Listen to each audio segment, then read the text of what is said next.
સાથે સમાચાર સામે આવી રહ્યા છે। રાજકોટથી સમાચાર પ્રાપ્ત થયા છે તો રાજકોટના સૌરાષ્ટ્ર યુનિવર્સિટીમાં બેઠક મળી હતી।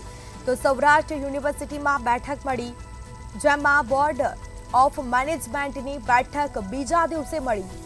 તો બીજા દિવસે પણ બેઠક મળી, જેમાં ડોક્ટર ધીરેન પંડ્યા અને કલાધર આર્યને પાછા લેવામાં આવ્યા છે। આસિસ્ટન્ટ પ્રોફેસર ભરતી પ્રકરણમાં ચાલી રહી છે તપાસ। આ અંગે તપાસ પણ કરવામાં આવી રહી છે। તો વધુ વિગતો સાથે સંવાદદાતા ધ્રુવ કુંડેલ ફોન લાઈન પર જોડાઈ ગયા છે। જી ધ્રુવ, રાજકોટમાં સૌરાષ્ટ્ર યુનિવર્સિટીની આજે પણ બેઠક મળી હતી, શું માહિતી?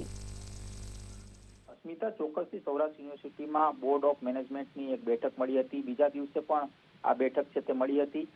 સૌરાષ્ટ્ર યુનિવર્સિટીમાં ડોક્ટર ધીરેન પંડ્યા અને કલાધર આર્યાને પાછા લેવામાં આવ્યા। આસિસ્ટન્ટ પ્રોફેસરની ભરતી પ્રકરણમાં ડોક્ટર ધીરેન પંડ્યાની કોઈ પણ ભૂમિકા સામે ન આવતા ડોક્ટર ધીરેન પંડ્યા અને ડોક્ટર ધીરેન પંડ્યાને પરત લેવામાં આવ્યા। એસિસ્ટન્ટ પ્રોફેસર ભરતી પ્રકરણમાં ડોક્ટર ધીરેન પંડ્યા સામે તપાસ ક્યાંક ચાલી રહી હતી અને તે તપાસમાં જે નિર્દોષ સાબિત થયા અને ત્યારબાદ બોર્ડ ઓફ મેનેજમેન્ટે આ નિર્ણય લીધો છે। આ સાથે ડોક્ટર કલાધર આર્યએ બોર્ડ ઓફ મેનેજમેન્ટની સામે મૌખિક અને લેખિત માફી માંગી અને તેના જ કારણે આ નિર્ણય છે તે લેવામાં આવ્યો। અને ડોક્ટર આર્યની વાત કરવામાં આવે તો ડોક્ટર આર્યએ પત્રકાર પરિષદ યોજી યુનિવર્સિટીના સ્ટાફને નુકસાન થાય તે પ્રકારનું એક કાર્ય કર્યું હતું। તેને જ લઈને ડોક્ટર જે આર્યને તેમના ફરજ પરથી મુક્ત કરાયા હતા। હાલ આ બંને પ્રોફેસરને પરત લેવાયા છે।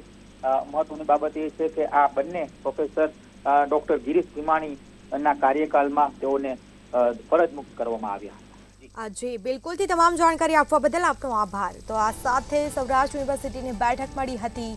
ડોક્ટર આર્યએ યુનિવર્સિટી શાખાને નુકસાન થાય તેવું કાર્ય કર્યું છે। આ અંગે તપાસ પણ કરવામાં આવશે। ડોક્ટર આર્યને તેમના ફરજ પરથી મુક્ત કરવામાં આવ્યા હતા।